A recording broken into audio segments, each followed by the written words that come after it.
আসসালামু আলাইকুম দর্শক, আজকে আমরা এসেছি মুবারক হোসেনের বাসাতে। উনি হচ্ছে ফেসবুক ব্লগার। ওনার আজকে ইন্টারভিউ নিব, তার শৈশবের দিনগুলা কেমন কেটেছে। চলেন আজকে আমরা ওনার মুখ থেকেই শুনবো।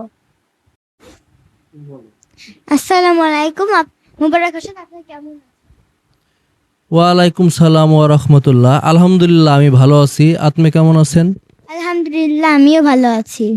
আপনার শৈশবের দিনগুলো একটু আমাদেরকে যদি বলতেন, আমাদের দর্শকদেরকে একটু বলতেন।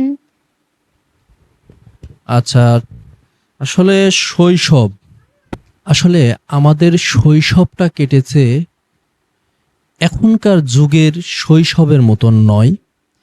এখন যেই অত্যাধুনিক সুন্দরভাবে একটা ধারাবাহিকতাতে যেই শৈশবটা আপনাদের যাচ্ছে, আমাদের শৈশবটা এমন ছিল না। আমাদের শৈশবে ছিল অনেক দুঃখ, অনেক বেদনা, অনেক হতাশা, অনেক কষ্ট। বিশেষ করে আমার শৈশবটা, কেননা আমার বয়স যখন আপনার মতন 10 বছর, তখন আমার এই জীবনে আমি অনেক রকমের কষ্ট পেয়েছি, আঘাত পেয়েছি। কেননা প্রতিটা মানুষের একটা সুন্দরতম ঘর থাকে, বাড়ি থাকে। সেটা আমার জীবনে সেই ঘর আর বাড়িটা একটা দুঃস্বপ্ন ছিল, এবং সেই সুন্দর সাজানো বাড়িটা একটা ঝড় এসে ভেঙে দিয়েছিল। আমি হয়েছিলাম একজন নিরআহারা পথিকের মতন। একটা ঝড় আসার পরে যেমন কোনো গাছের একটা পাখির বাসা ভেঙে টুকরো হয়ে নিচে পড়ে যায়, আর পাখির যে একটা যন্ত্রণা হয়, আমার এবং আমার এই পরিবারের ঠিক তেমনই ছিল। আমাদের অনেক সাজানো গোছানো একটা সংসার ছিল, যেখানে ছিল ভালোবাসা আর ভালোবাসা। একটা সময় সেই ভালোবাসাতে নেমে এসেছিল কষ্টের বৃষ্টি। অনেক কষ্টের পরে সেই নৌকা চলে, তারপরে আজকে এই কুল ওই কুল করে আজকে এই শৈশব কাটে। আজকে আমি এখনকার বর্তমান সমাজে বসবাস করতেছি। তাই আত্মেদের যে শৈশব এখন চলতেছে, এই শৈশবের দিন আমাদের ছিল না। আমাদের শৈশবটা ছিল অনেক কষ্টকর। আত্মেরা সহজে এখন যা চান তাই পান, তারপরেও আপনাদের আশা আকাঙ্ক্ষা থেকে যায়।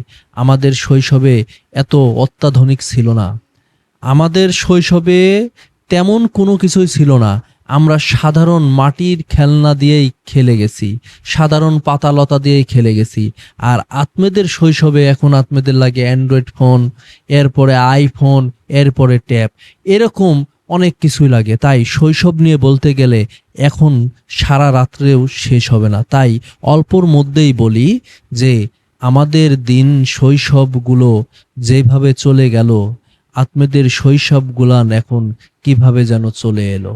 তাই শৈশব বলে কোনো জিনিস আর এখনকার যুগে হবে না।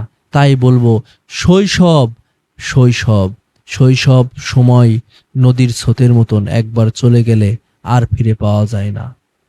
তো আমার শৈশব কেমন লাগলো এখন আপনি যদি একটু বলতেন। আপনাদের শৈশবটা অনেক কষ্টের ছিল। আমরা যেটা চাই সেটা খুব আগেই পেয়ে যাই, আর আপনারা যেটা চান সেটা খুব পরে পান। তো তখনকার শৈশব এখন শৈশব অনেকটা পার্থক্য। অসংখ্য ধন্যবাদ। রাখো। কমেন্টে বলবেন যে মুবারক হোসেনের এই কথাটা কেমন হয়েছে।